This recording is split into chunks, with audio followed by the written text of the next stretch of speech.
Hello, my name is Teresita Blanco, the Artsy Sister, and today I wanted to talk to you about 5 great painters that are very good if you wanna like study, if you wanna like figure out how to render fabrics in painting, or it also works on drawings. Because these painters are very good, like are very good with combining fabric with patterns. So yeah, so it's something in how to harmonize different types of patterns and fabric. So it's just very useful. It's just very useful if you wanna add a little extra flair to like your clothing drawing. So the first painter on the shopping block is called James Tissot, and his mother was a dressmaker. So then, while he was growing up, he would see that his mother working with fabrics all the time. So then, he applied everything he learned from his mother's business into his painting. So as you can see, all of like here we have polka dots, 2 little flowers, one in red and one in yellow, and leather, and then they're sitting on a rug. And then there's a different pillow over there. So as you can see, it's different. Oh, and over here there's like a red velvet, softer looking fabric. So as you can see, in this painting, there's different plays of fabrics working and harmonizing one another. So as you can see, it's it's just something to consider when you're trying to render fashionable looking folks in paintings, you know. And even the composition, it will balance the one. So yeah, so there you have it. Now let's see another painting example. That beside what you're saying is that check out how good I do fabrics, because you can also see human touch in fabrics in various ways. Yeah, like even that the poses are quite varied, because it's like leaning over there, the girl's like lying on the side, and even the poses are very naturalistic. So. But the center photo is him showing how different ways of bending fabrics, you know. Here's another painting example. It's a beautiful blue dress right in the middle, and then surrounded. And over here you can see like the reflection and whatnot. So that's something else that you can work with as far as fabrics are concerned. Finding a way to like paint it while creating a nice echo of it using reflective surfaces and whatnot, because like mirrors are very good, and reflective surfaces are very good props to work with as far as painting is concerned, and how the dress is reflected off different surfaces and whatnot. So this one is in like a wet black towel. So it's just something very interesting to work with, yeah. And of course, flowers go well with everything. Yeah, why is it that your eyes go directly to the reflection instead of the actual painting? Yeah, you're right. Well, then again, it's because her gaze is like looking downwards. So you're like, what is she looking at? Like the painting somehow wanted you to notice. The awesome reflection of the dress on the floor, and then see, it's a very nice, complicated dress. So it's yeah, it's still nice. I can see. Alright. So then here's another very interesting dress. Like the dress itself is black, but there are different shades of black within the dress. And even, I don't know if you can see it, but over here, like the dress, it has like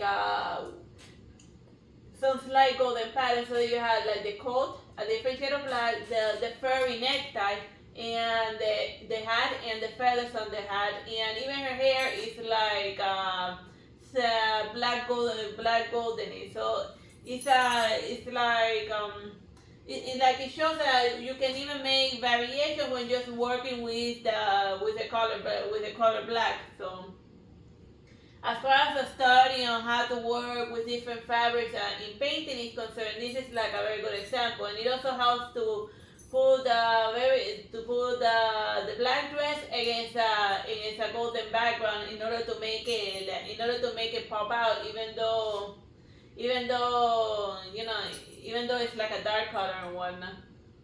So it's just something interesting that you can learn from just how he chose to render a black dress.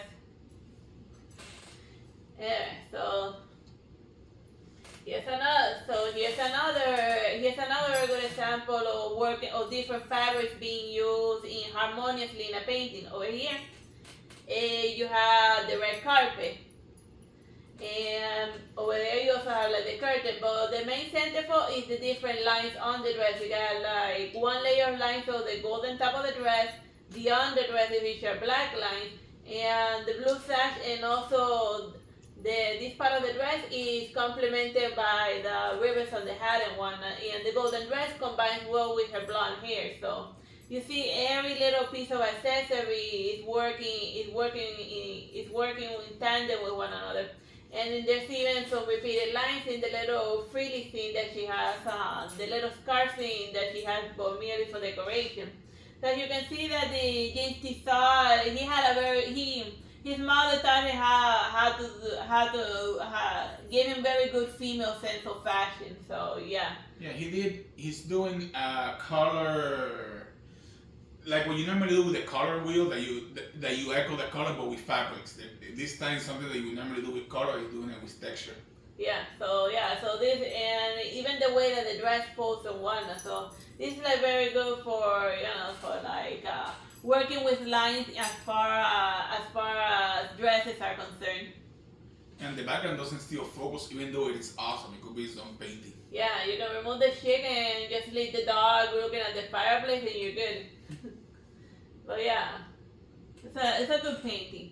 It's a good fabric painting. Alright, like since I had already shown like a bunch of chic fashion, I felt like now showing how to do guy fashion. So then if you're strictly eyeballing it, it just looks like guys wearing almost identical suits. But if you look at each of them individually, each outfit is specifically individualized.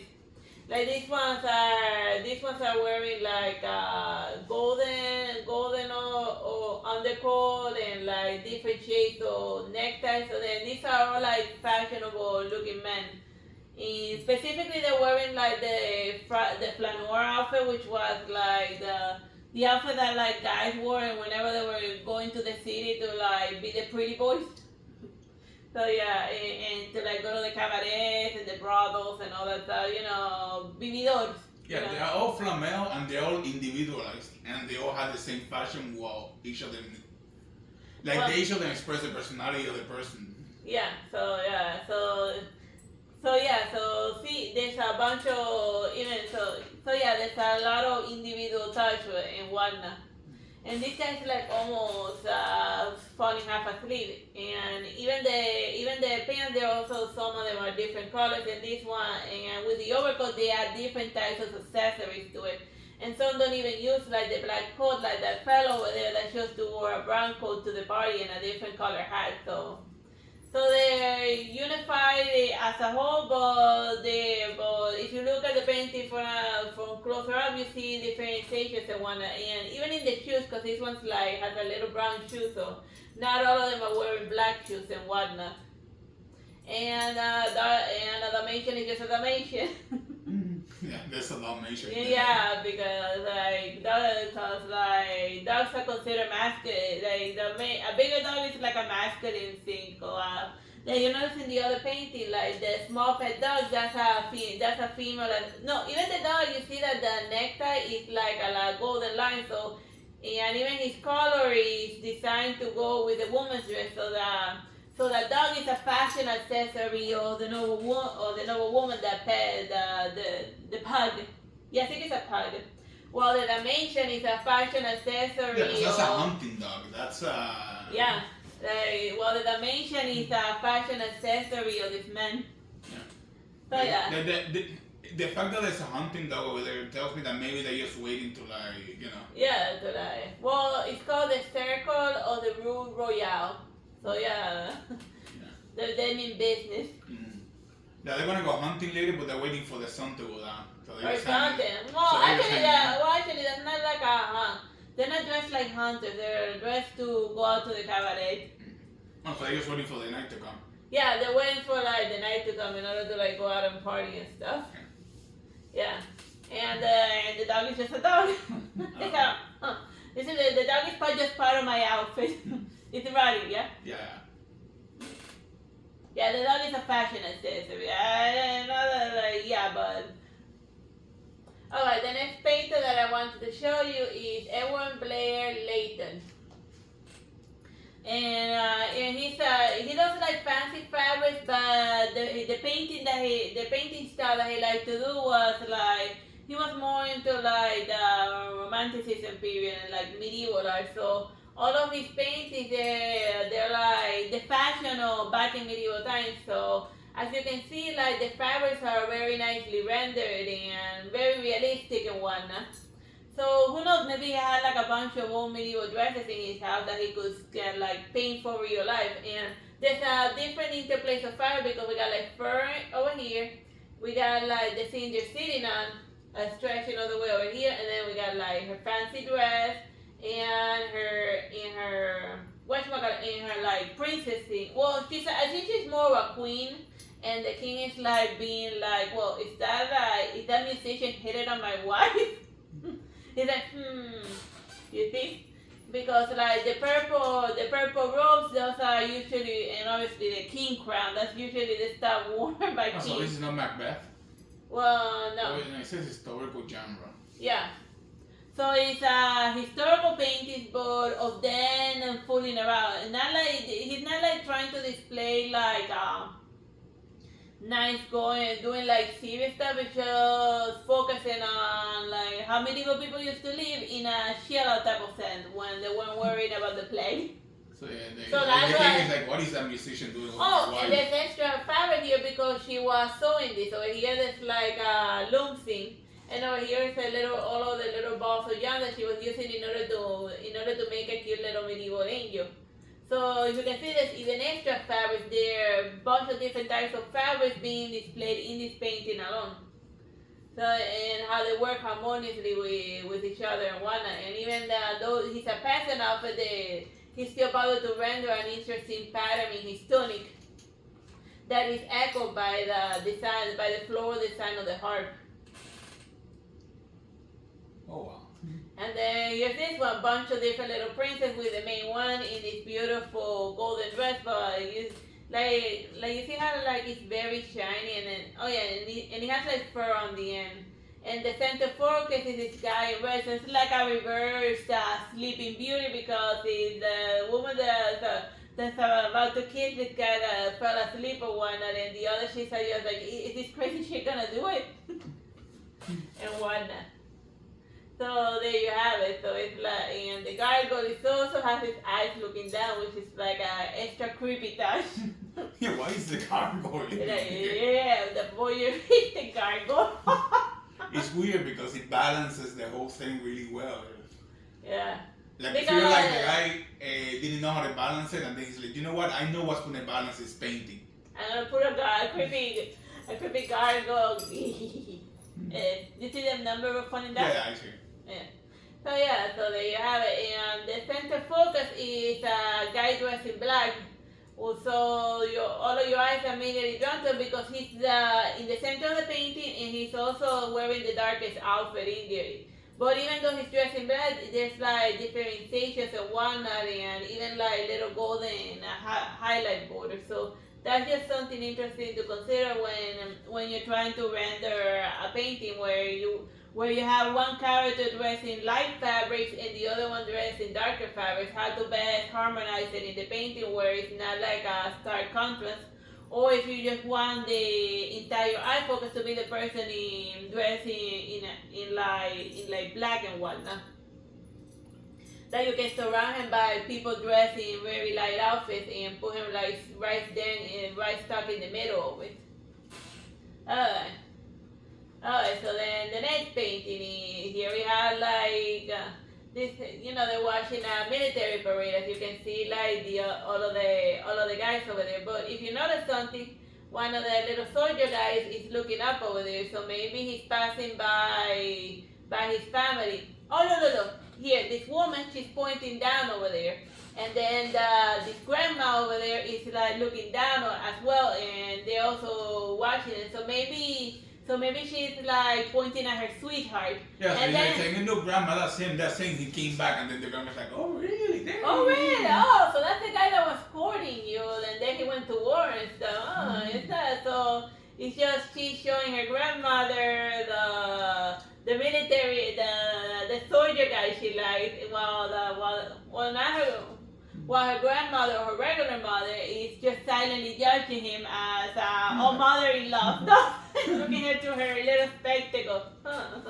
You know, that's the guy I like right over there. And then he's looking up because, you know, because he recognized the voice and looked up to see Or maybe he knew that his ship was going to be there in that balcony and whatnot. But I'm getting sidetracked. It's just that, you know, you gotta know how to read paintings. You look at you can tell what a painting is about just by looking at where they're pointing at and where they're looking at, you know? Notice that even though like in the far corner to the left, your eye goes directly to that, even though the bigger stuff are to the right. Yeah, well, with like the fancy dresses and whatnot, and you know. But you know, it's that was a little bit more of a modern depiction, not medieval art. And then over here we have Still one.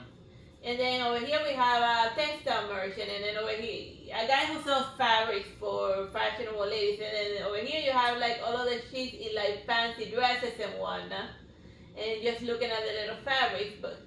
And see, over here it's like a different type of pattern over here, very interesting looking one, and it contrasts very well with like the top one. And then all of the other fabrics and whatnot. But here's something that you didn't notice. This guy like creepily looking out. I thought it was an old lady. No, that's a dude, because you can tell with like the next thing. That, you know, the weird. Oh, that's the halfway saying, oh my god, they're gonna waste all of my money on this stupid fabrics. They're buying a bunch of useless stuff. Don't they have enough fancy fabrics for their little pretty dresses? Oh man, they're gonna buy fabrics again? Yeah, it doesn't look happy.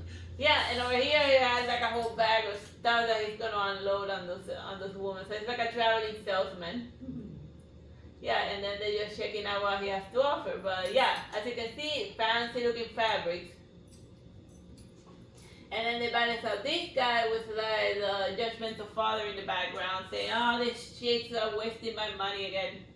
Bunch of ribbons. Yeah, bunch of ribbons. Don't they have enough ribbons? And then over here it's like a beautiful wedding dress. And they like Don Quixote. Well, maybe this guy, but like he's the army guy. Like, dude, it's time. Oh, I know that it's like your wedding and all that, but it's time for the draft, man. Time to go to war. Yeah, like something went down immediately after we're getting out of the church. But yeah, like the top layer, you got like a fur overcoat dress, and then underneath you got like this nice little frilly pattern. So then you have two different types of white fabrics being in display here. And then over here you had like the red worn by the husband person. What is happening in that painting? Because look at it, on the back you can see the wedding guest and then an army. In the background. Yeah. And then the guy just standing there, like, there's something seriously going on, and then he's like holding on to his sword because he's nervous. Mm-hmm. And so maybe like they're getting invaded, and maybe he's like a general, or maybe he's a prince or something, and then they're like, dude. I'm sorry to interrupt you, like your wedding man, but like, Caesar going down. Like the messenger should have like, dude, we're getting attacked, you better get on it immediately. And they'd be like, what? And everybody looks like, what is yeah, that? Yeah, and everyone outside is like looking out to see what's this guy yelling about. And also those petals on the bottom, they can also be confused with blood. Like it's saying, okay, a massacre is about to happen. It's foreshadowing something. Yeah. But and also look at the transparency on the veil, on the hair, and on the background here.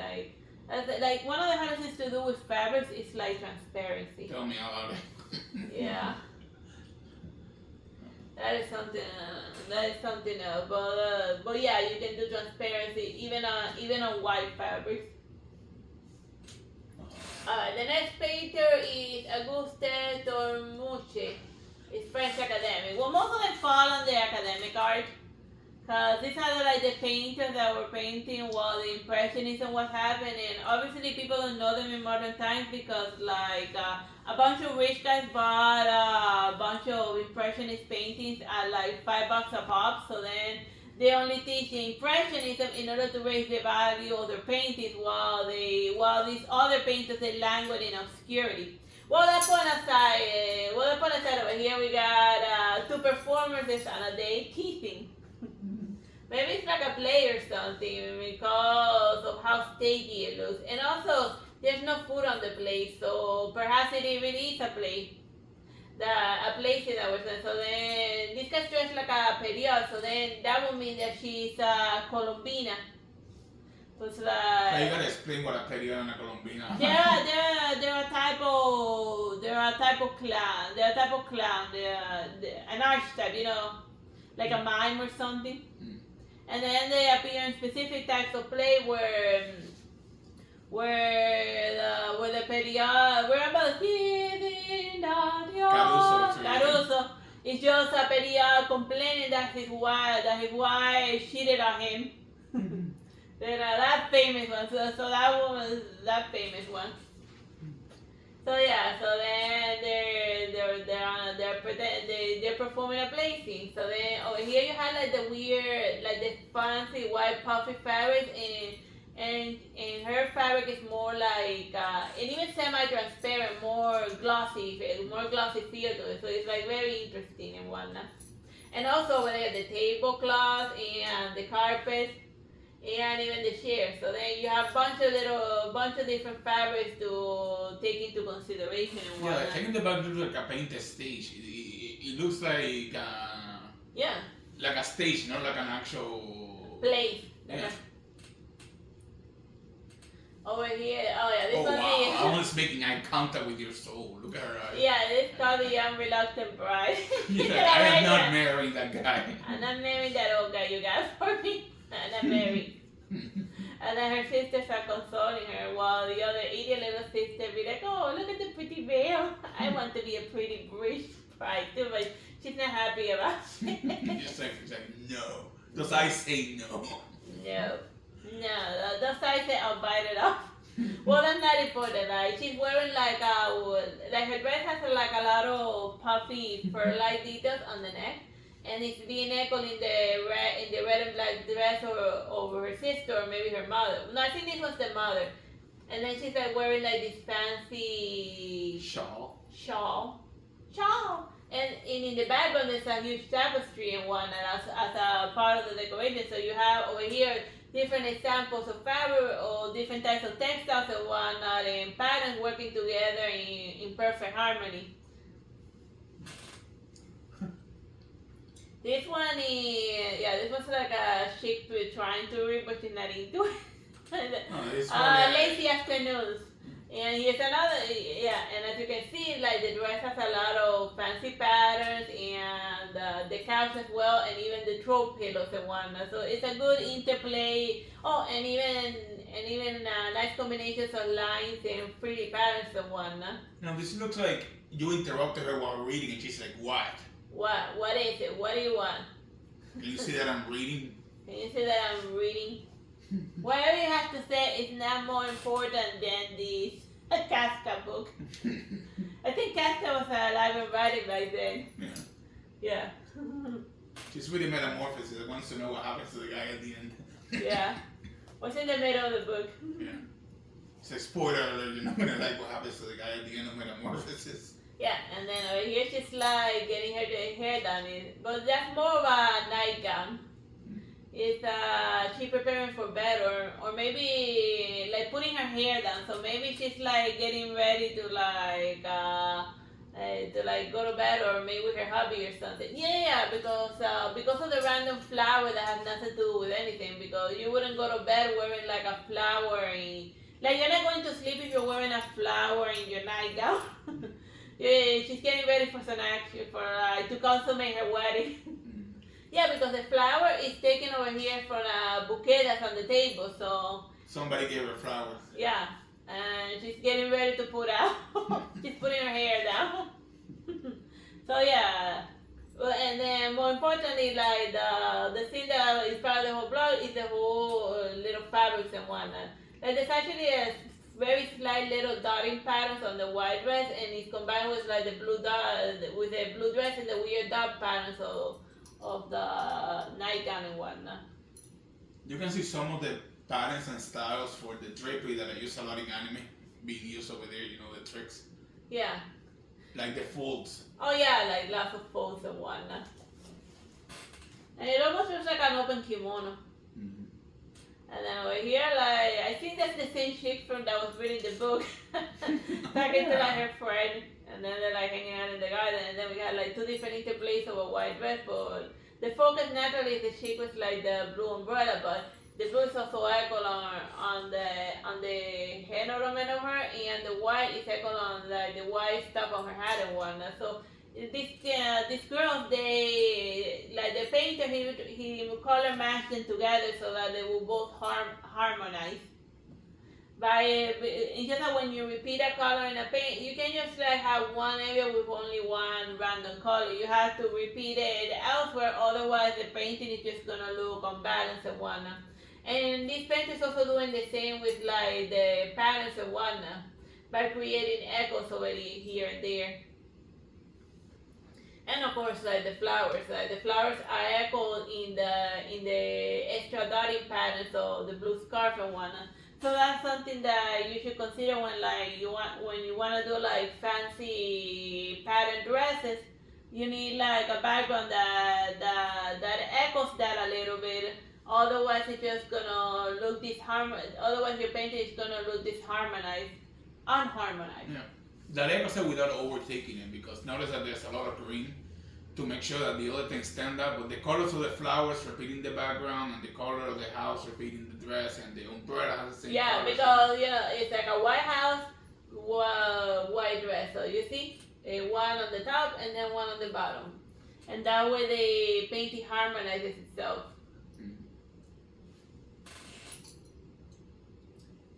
All right, so we're now for the fourth painter, Frederick Solacroix.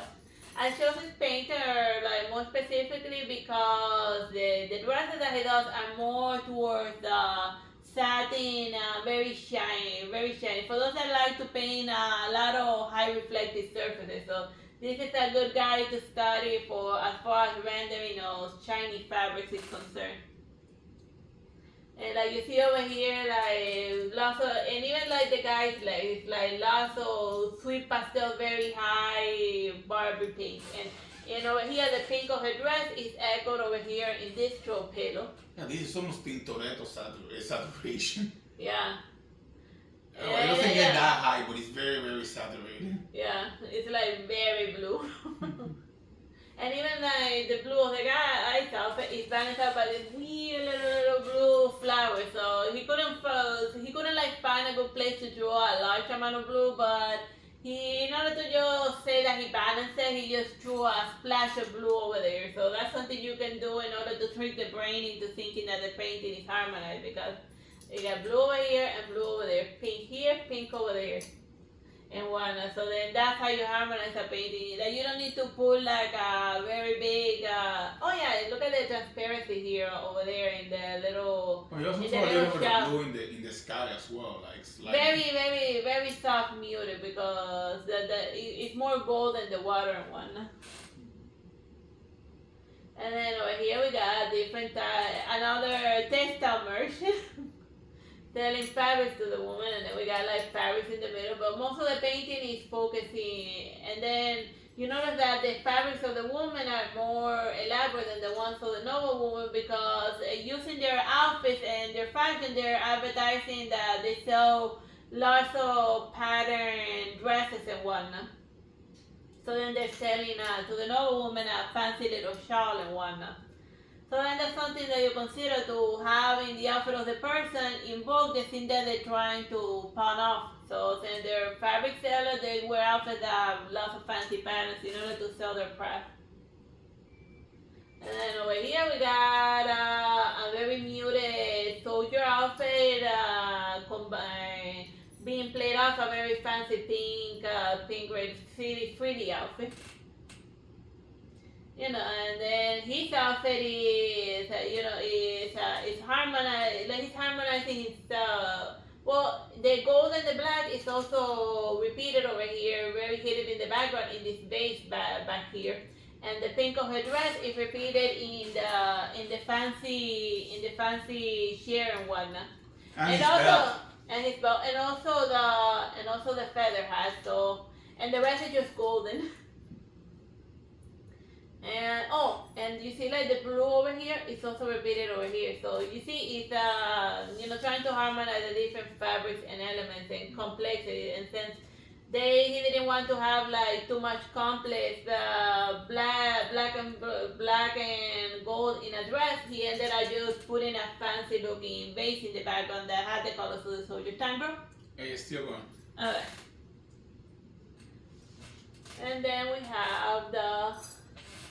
we have a woman listening to a guy play, and like in this painting around there, it's a ridiculous amount of fabric. You got like this tapestry over here, the chair, the little crowns in the thing. The thing, the bill. The bill. Yeah. The neck frill. And the fancy dress, the golden pillow, the red floor, and this red mantle over here and over there, and the curtains. Like this one is very heavily reliant on textiles and patterns. Yeah, a little bit of transparency in the bottom there and in the tiles. And there's even some play on reflections right over here. So like, if you want to see what's the best way to go ham as far as fabrics and textiles, this is a good painting to study in order to make it in such a way that it doesn't look cluttered. Because look at the window, the transparency of the window. Oh yeah, that is a really good painting. Alright, and now the last painter of the day, Tango. Yeah, it's still going. Is Adolphe Alexandre Lesrer. Like I chose it specific because I've been enjoying way too much like girly girl painting, paintings that just feature woman fashion. So then I wanted to make you aware of a painter that focus more on guy fashion. So then here we have like some fashionable looking men reading as men do in a very manly fashion. These are pergaments, not books. Yeah, women read books, but we read pergaments. That's a weird word to say. Parchment, we read parchment. Books are for girls. Oh, there you have it. Very nice. Are there 3 musketeers here? Just 3 guys. It could be. And then over here you got like this amazing rug. Look at all of that fancy pattern. And that fancy pattern on the rug is repeated over here on like this fancy looking chair and whatnot. And also on this guy's sleeve. So this guy came in there to color match the carpet in the background. And this guy color matches the red in the window. And this guy's in white because they want him to be the center focus. And his outfit is like, he's the one that you see the most of. It's pink. Because pink is manly. Yeah, pink was a baby pink. Pink is a manly color back in the day. Back in 1890. You can see over there. And not that he wrote it in cursive to make sure that you could read what. Yeah, they were like in text. Yeah, so you could read his name. You can tell whether an artist believed that his painting was good by how well he signed it. So yeah, this guy was proud. Like compare that to Manette and his signature. Yeah, alright. Alright, and over here it's like a crazy way. It's a baptism of the Conde.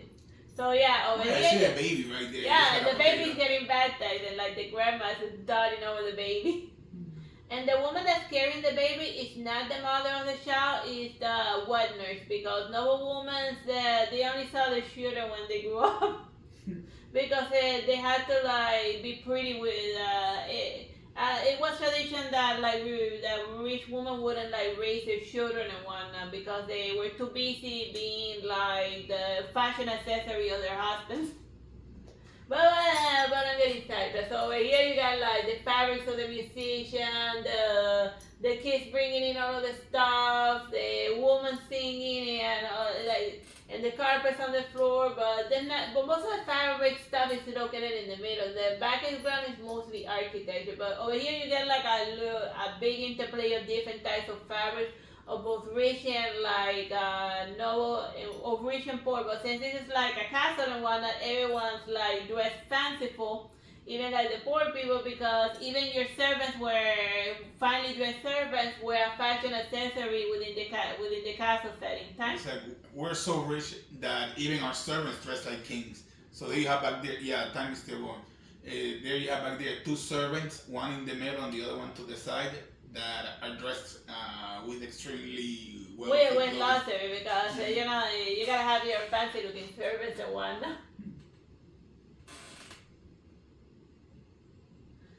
So over here is the Flemish lords visiting Rembrandt's workshop. So over here in the darkness you have Rembrandt, and then all over there you have like the rich folks silently, very loudly judging Rembrandt's work. And then he shows in the background pointing out to his paintings and whatnot. And over there, let's looking at one of the paintings. It's actually a small fragment of it looks a little bit like remember did the Night Watch, right? Yeah. Yeah. Oh, a small fragment of the Night Watch over there. Not like the full painting, just a smaller segment of it, so that you can recognize it as. Because at least as far as this painting is concerned, that's like the best painting that Rembrandt ever did. But Rembrandt is more muted towards the background, because like the center focus are these two rich couple in like their fancy dresses. So that's how it made you. So that's how you can use the color of fabrics in order to force the eye to know who are the main characters in this story, which are these two guys in like the brightest, loudest looking outfit, while everyone else is like in dark red or in dark gold, or even shoved off into the background. And you can still see the rules of color matching. You know, the red on the left is in the same place as the red on the right. And like the blue of her skirt is being echoed over here and whatnot, and etc. Like even in the Hollow Knight parodies that the Artsy Sister makes, you will see color matching being done. Yeah, I try my best. Still going. Alright, so then I think that, and then over here I wanted for your eye to focus on less characters, so then it's just the musicians, and the one in the foreground is the soprano of the group, and she's holding, and she's reading her little song over there. And like her dress is extremely fanciful, and like the fancy green pattern of her dress, as you can see over there, is echoed in like the shirt of the guy. And the red is also echoed on the cushion. So that's something that you can consider and whatnot if you don't know how to balance a painting. Just draw a random little small accessory here and there. And you can see their patrons in that painting in the back, but they're really muted. Oh like the portrait of the owners of the house. They're there in order to entertain these two guys, and you can tell that they're like rich people, because like the bigger the frill, the bigger the puffery. Yeah. The more the money. That's how like rich people show that they were like powerful by the ridiculous bibs. Remember Queen Elizabeth is the queen of like ridiculous. Frill. She won't kill anybody who had a bigger frill than her. Yeah. Because and the kids would be proponents of fashion. So if I it's fine, I'll come back. And if it doesn't, bye bye, God bless. it's gone. Oh, it came back. It came back. Good. Okay. I think that was the last painting. No, here's another. There we are. It keeps going. So over here they're showing them the new model. So over here we have two different shades of red, or red and pink, and then golden, and then red again, but in a different shade, and then yellow. Hey, you can see in the back the actual ship that they're showing over there, but usually way in the background. Like, look at the window. Yeah. Oh, here it is. Yeah. Right there is the real ship. Yeah. Of the model that they're showing off. So they're like, okay, this ship that you see over there, that's what it looks like. Yeah, that's the whole thing. That's the whole armada. And these guys are grouped together in red because all of their eyes are focusing on this guy. So this guy is the judgmental prick that went to judge your work. And these are the makers of the ship that are trying to sell their fancy ship to like this random rich guy. Or maybe like a count or something. Yeah, he gives me the ear of a count. Yeah, and also since they're all like in like shorter positions and whatnot.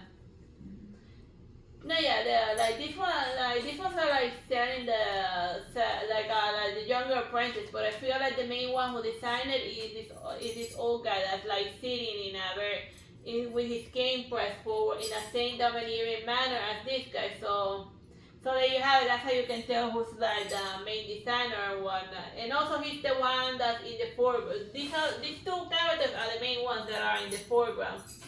While the other guys are just there as decoration. And plus, look, the metallic bib. Only rich people get to wear the fancy metallic bibs.